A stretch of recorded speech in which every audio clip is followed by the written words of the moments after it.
Marcoleta is recognized. Mr. President, I rise on a question of privilege. There are recent unsettling statements. Yeah, Mr. President, just to, before, my apologies to Senator Marcoleta, because Senator Erwin has been quietly, diligently waiting for his turn to give his privileged speech. Well, if Okay. Senator If Senator Marcoleta- Erwin is willing to give way, we have no problem, Mr. President. All right, go ahead. You may proceed. And besides, Mr. Majority Leader, I'm rising on a question of privilege, which is the higher and preferred way of speaking before this body. Mr. President, I am armed by the explanation of the minority leader that we're not questioning the prerogative of the presiding officer, but we can question the Senate President on issues that are quite legitimate, such as the matters I would like to raise today. Unsettling because, Mr. President, on September 9, in your interview with ANC Head Start with Ms. Karen Davila about the Blue Ribbon Chairman being a lawyer, your answer is, there is no such thing as a rule na dapat abogado yun. Abogado ka nga, di ka naman magaling mag-imbestiga, di ba? So useless. Mr. President, I'd like to put on record, there was no inclination from this representation na meron man lang kaming sinabi na ang chairman ay dapat, chairman ng Blue Ribbon Committee ay dapat abogado. Wala po kaming kahit na shadow ng inclination or any reference to that matter, wala po kaming sinasabi. Ngayon po, yung sinasabing abogado ka nga, di ka naman magaling mag-imbestiga, hindi ko po alam kung sino po yung tinutukoy ninyo, sapagkat narinig din po kayo sa inyong mga interviews. Sinabi niyo po, Mr. President, na maraming dissatisfied sa direksyon na tinahak po ng aking investigasyon nung ako pa po ay chairman ng Blue Ribbon Committee. Hindi ko po alam kung sino po yung dissatisfied sa mga members natin. Wala naman pong perpekto, Mr. President, pero sa akin pong pananaw ay ginawa ko po yung aking makakaya. Kung meron man po akong pagkukulang, ay humihingi po ako ng tawad sa aking mga kasamahan sa Blue Ribbon Committee. Ngunit hindi ko po sinadya na ilihis sa direksyon ng tamang pag-iimbestiga ang ating Blue Ribbon Committee. Noong September 10 po, 2025, ang programa pong Sa Totoo Lang, sa 1PH, nandun po yata si Job Francisco, Chicky Berhel, Cheryl Cosim. Ang sabi po ninyo, with reference to the affidavit of the Discayas, may suspetsa kami na inedit yung affidavit. Mr. President, ito po ay indirect affront to the integrity of this representation. Yung lamang pong pagsuspetsahan niyo na inedit yung affidavit, paano kayo nagsuspetsa? Ano po ang ginamit ninyong batayan at pagsususpetsahan ninyo na maring inedit yung affidavit? Ako po bilang chairman ng Blue Ribbon Committee, nagpakaingat-ingat po ako. Nung sila po ay sa pamamagitan ng kanilang mga taga-lapit, ay minabuti ko pong hingin sa kanila. Sumulat sila sa akin para malaman ko kung talagang meron silang kagustuhang magpahayag ng kanilang saloobin tungkol sa dinidinig natin sa Blue Ribbon. At gusto kong masatisfy ang sarili ko, Mr. President, kung totoo nga at kung bakit nila gagawin. So nakareceive po ako ng sulat sa kanila, handwritten. At nung malaman ko po na talagang galing sa kanila ang pagpapahayag na voluntaryo, sinabi ko, sige, gawin ninyo. At kinakailangan, bago nyo ibigay sa akin, notaryado na yon.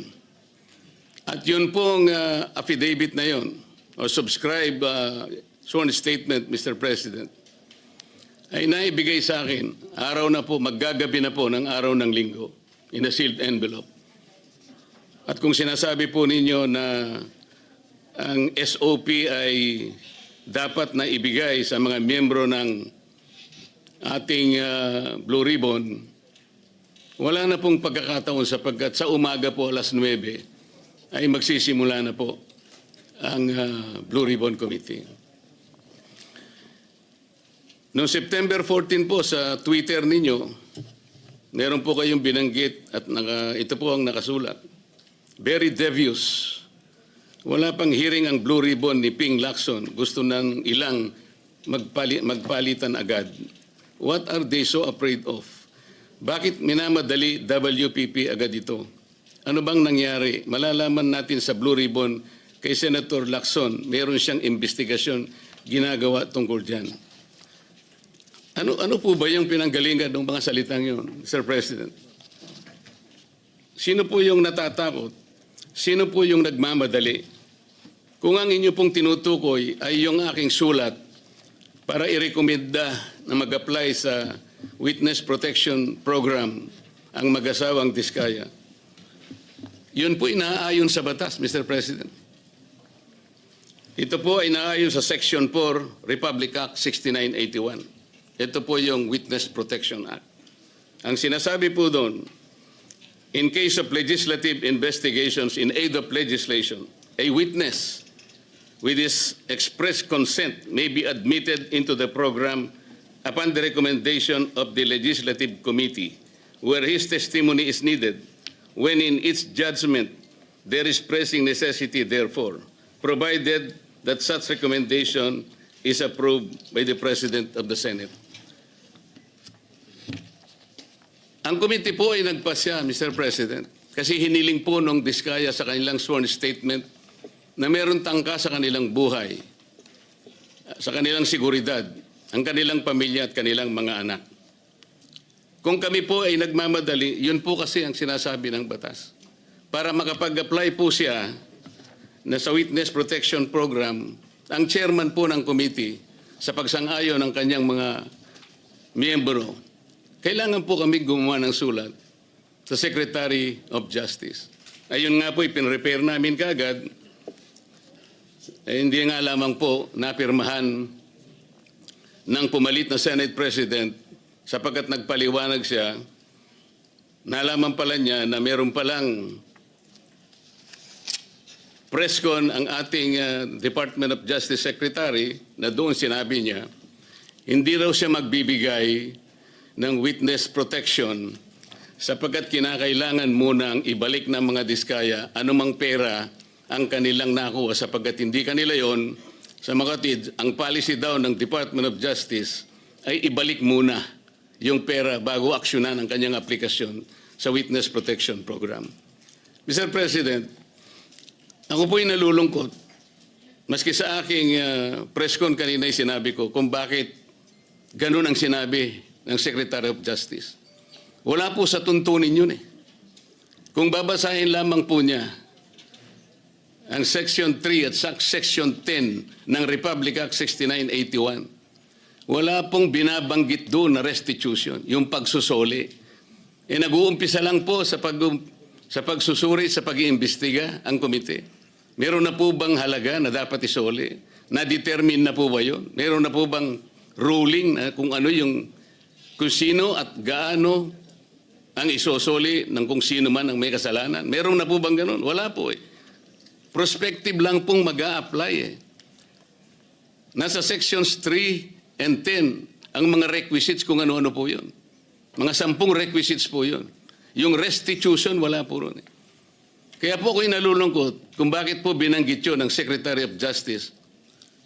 Samantalang, nung pong linggo, bago magkaroon ng hearing noong September 8, nagkausap pa kami at binigyan pa niya ako ng kasiguruhan na sige, ibigay mo na sa kanila ang pangangako na mabibigyan natin sila ng immunity sapagkat tayo naman ay magkapartner sa kagustuhan natin, pati yung Witness Protection Program ay ating maipasakagad.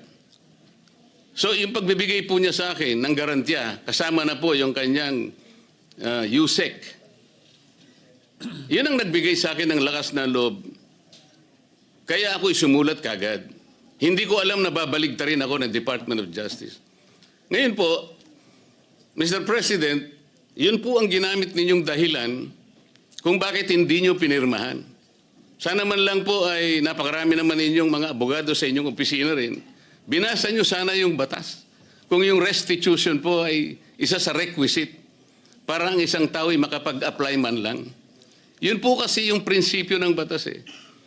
Bago siya gumawa ng isang marahas na kapasyahan, alam niyang mag-aalanganin ang buhay niya. Magsasabi siya, nung inaakala niyang maaring makapaglagay sa panganib ng kanyang buhay, kailangan nga bigyan natin din siya ng protection. Yun po yung batas eh. Hindi ko nga po alam kung bakit sasabihin ninyo, bakit may pagmamadali? Dito pa nga po sa sinabi ninyo noong September 13, Mr. President. Ang reading ko, sabi po niyo, camouflage lang yun eh. To put me and the leadership of the Senate under the gun. Kunwari, merong naiinis sila. Kung bakit hindi ko pinirmang sulat sa DOJ. Baka may commitment sila to someone, to some people. Is there a commitment somewhere? Baka merong nakiusap na pwede silang ipasok sa Witness Protection Program. Lahat po ng ganitong mga pagsususpetsa is a direct affront to the integrity of this representation, Mr. President. As a member of the Senate, bakit po kinakailangan magkaroon tayo ng ganitong pahayag sa publiko na walang basihan ni katitingman? Ito po yung nakakalungkot.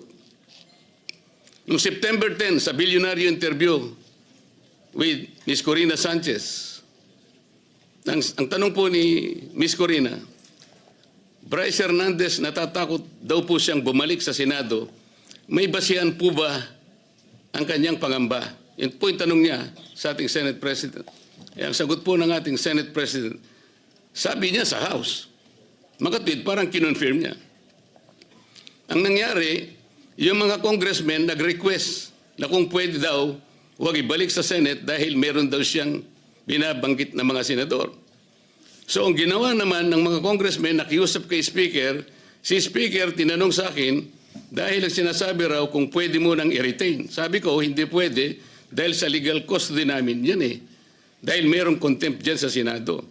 Nakikiusap sila kung pwede na wag sa Senate mismo, hindi naman i-retain sa House. Ang umandar sa akin, siyempre, yung tinatawag na parliamentary courtesy.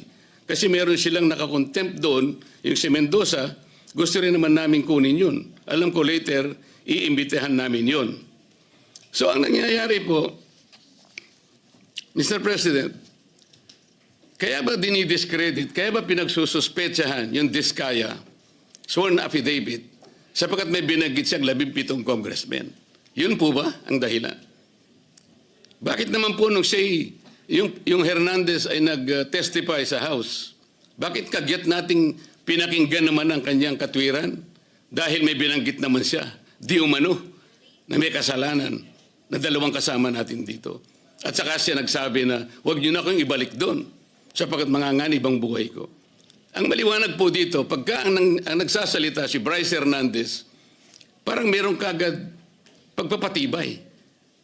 Parang pinaniwalaan na natin na maaaring manganganib ang buhay niya sapagkat meron siyang binanggit na dalawang kasama natin. Paano yung buhay ng Diskaya na inimbitahan nila doon? Na binigyan na, bigla na lang nating, wala man lang tayong aksyon. Samantalang 17 congressmen ang binanggit niya. Hindi niyo ba naisip, manganganib din ang buhay niya? Pero walang nagsalita dito sa atin. Yun po yung aking nakikita. Huwag po tayong mag-aaway-away. Ang ating pong hinahanap ay katotohanan lang. Pero kung ganito po ang gagawin natin, manggagaling po sa ating Senate President, magpapalipad po kayo ng salita na kami po ay wala namang kinalaman. Lalong-lalo na po ang representasyong ito. Kahit minsan wala po akong sinabihan na mas magaling po ako. Wala po akong sinabing ganun. Ang sinabi ko lang, ang pagkakaiba po ng investigasyon ng Senate Blue Ribbon Committee is in aid of legislation. Kung ang direksyon ko pong yon ay mali para sa inyo, nasa sa inyo na po yun. Pero yun po ang nalalaman ko. Sa 3 pagdinig lamang po, nasabi ko na po kanina sa press con, sa 3 pagdinig pa lamang po namin, nakita ko na po ang pangangailangan ng halos 14 na legislative measures na dapat natin kagad na ipasa para sa ganon, maayos natin, ma-address natin kagad ang malalang problema ng corruption sa ating bansa. Maraming salamat po sa pagkakataon, Mr. President. Thank you, Senator Marcoleta. Majority Leader.